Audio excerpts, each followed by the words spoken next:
박근혜 퀴즈, 10년차 영선 중진 이준작대 등 여러 별명을 가진 이준석에 대한 사사로운 이야기, 사담을 정리해보았습니다. 시작하겠습니다.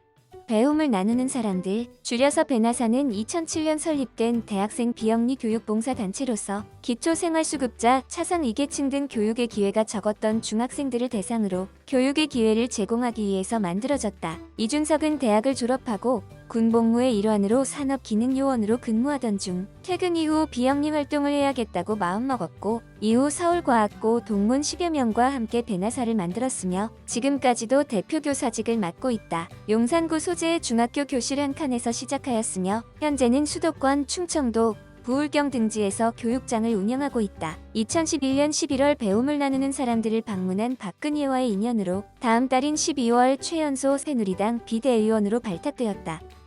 당시 이준석은 배움을 나누는 사람들을 방문했던 박근혜와 약 2시간 동안 교육에 대한 이야기를 하였는데 이 2시간 만에 박근혜에게 감복하였고 지지하게 되었다고 한다.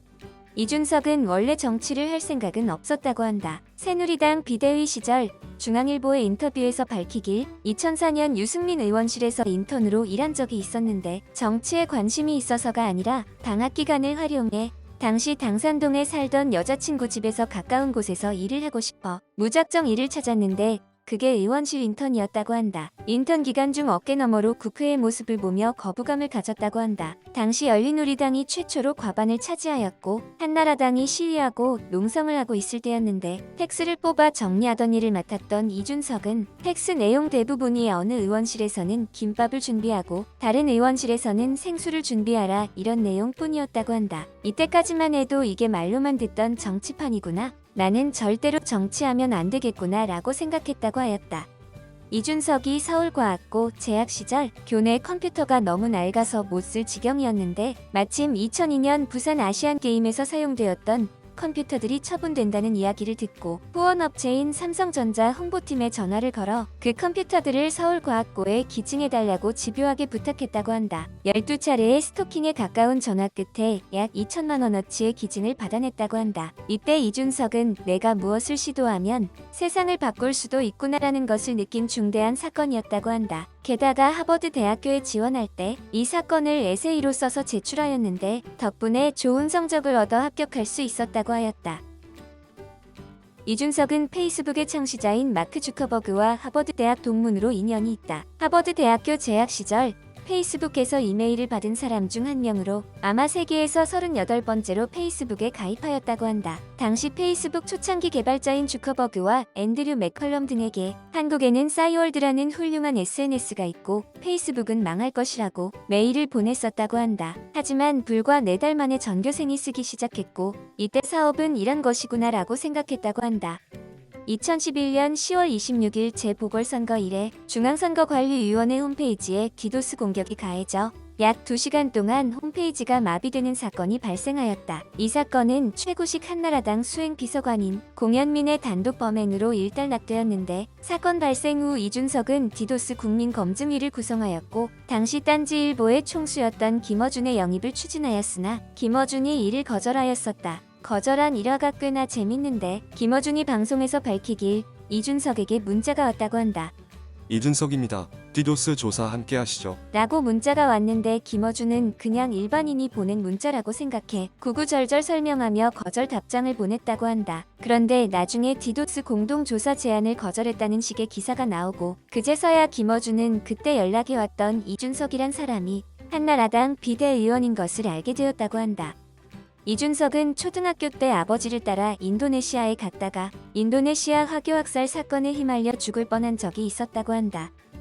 인도네시아 화교학살 사건은 1998년 5월 인도네시아에서 광범위하게 발생한 유혈폭동 사건으로 아시아 금융위기 이후 인도네시아 내에서 심화되는 빈부격차와 화교에 대한 인종차별에 격분한 유혈폭동 사건으로 중국인 상점에 대한 약탈이 광범위하게 일어난 사건이다. JTBC 썰전 방송에서 말하길 당시 다른 나라 친구들은 자국에서 보낸 비행기를 타고 떠났는데 우리나라는 곧바로 오지 않았다고 하였다. 뒤늦게 국적기가 오긴 하였는데 대사관에서는 어떻게든 공항으로 집결하라라는 지시가 전부였다고 한다. 이준석은 우리나라는 재외국민을 보호할 매뉴얼을 강화할 필요가 있다고 말하면서 경험담을 마무리하였었다.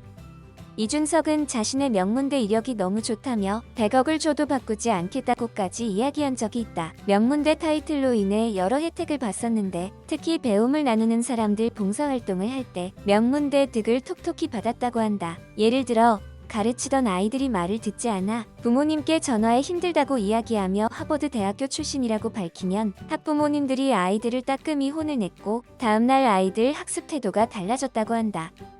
이준석은 알아주는 철도 매니아이다. 정치 입문 초기에도 자신이 철도 동호인이었다고 밝히기도 하였고 선거 홍보물에도 어릴 적 꿈이 철도 기관사였다면서 철도 사랑을 뽐냈었다. 실제로 최근까지도 운행 구간에 맞지 않게 운영되는 임시열차나 시운전 열차들을 볼 때마다 인증글을 올리며 철도 매니아의 면모를 보이고 있다. 여담으로 새누리당 비대위원 시절 한 대학생이 이준석에게 서민 행세를 한다면서 서울 시내 지하철 요금이 얼만지 아냐고 물어봤었는데 10km까지는 1,050원, 10km부터 40km까지는 5km마다 100원씩 붙는다고 친절하게 답해줬다고 한다. 철도 매니아였던 이준석에게는 너무 쉬운 질문이었다고 한다. 또한 군사무기 등 밀리터리에도 남다른 사랑을 자랑하는데 대한민국 최대의 밀리터리 커뮤니티인 인류원의 군사세계의 초대 멤버이며 지금도 연말 모임에 꾸준히 초대를 받는다고 한다. 이준석은 야구를 매우 좋아한다고 한다. 삼성 라이온즈의 팬이며 만약 야구와 정치 중 하나를 버려야 한다면 정치를 버리겠다고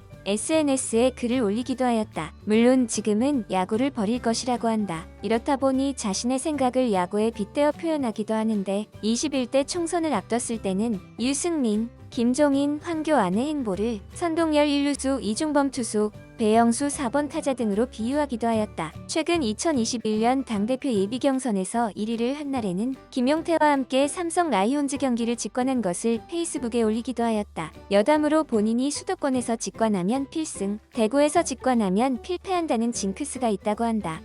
이준석은 2019년 초 택시 기사 면허를 취득하여 2달간 택시 운전을 한 적이 있다. 노원구 소재의 운수업체에 취직해 일주일에 6일 출근하여 하루 12시간씩 일했다고 한다. 정치인으로서 단순히 민심 탐방을 위해서 택시 운전을 한 게 아니라 당시 구산업인 택시와 신산업인 카풀이 극심한 갈등을 겪는 상황에서 택시 산업의 구조적인 문제를 직접 체험하려고 택시 운전을 하게 되었다고 한다. 이준석은 2019년 8월 맥심의 후면 표지 모델을 하였다. 정치인으로서는 강용석에 이어 두 번째로 표지 모델이 된 것인데 2021년 6월 11일 이준석이 국민의힘 당대표가 된 날 맥심의 인스타그램에 축하 메시지가 올라왔었다. 국민의힘 당대표 취임 이후 일본 아사히 신문과 여러 인터뷰에서 가장 존경하는 한국의 정치인으로 박정희 전 대통령을 뽑았다. 이유는 한국의 경제 발전을 이끌었기 때문이라고 한다. 하지만 유신 헌법 개정으로 장기 집권의 길로 들어선 점에 대해서는 아쉬움을 표했었다. 이후 SBS 토론 인터뷰에서도 박정희 대통령은 경제 발전을 이룩한 공로로 미국에서도 좋은 평가를 받고 있으며 박정희의 리더십 덕분에 미국이 원조한 여러 아시아 국가 중에서 특히 한국이 눈부신 성장을 이룩할 수 있었다고 하였다. 하지만 이때도 유신 헌법 개정으로 장기 집권한 점은 유감스러운 일이라고 다시 한번 강조하였다.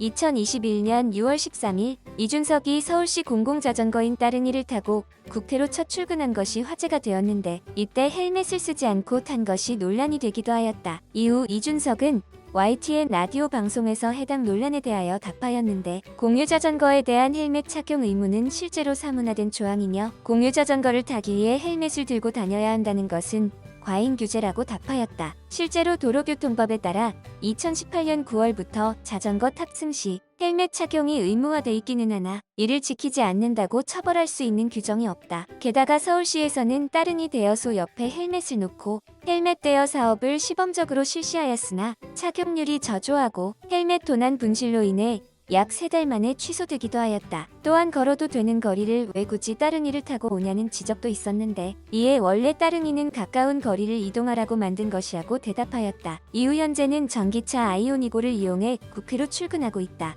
이상 이준석에 대한 사사로운 이야기, 사담에 대해 알아봤습니다. 재밌게 보셨다면 시청자분들께서는 구독과 좋아요 부탁드리겠습니다. 영상 제작에 큰 힘이 됩니다. 감사합니다.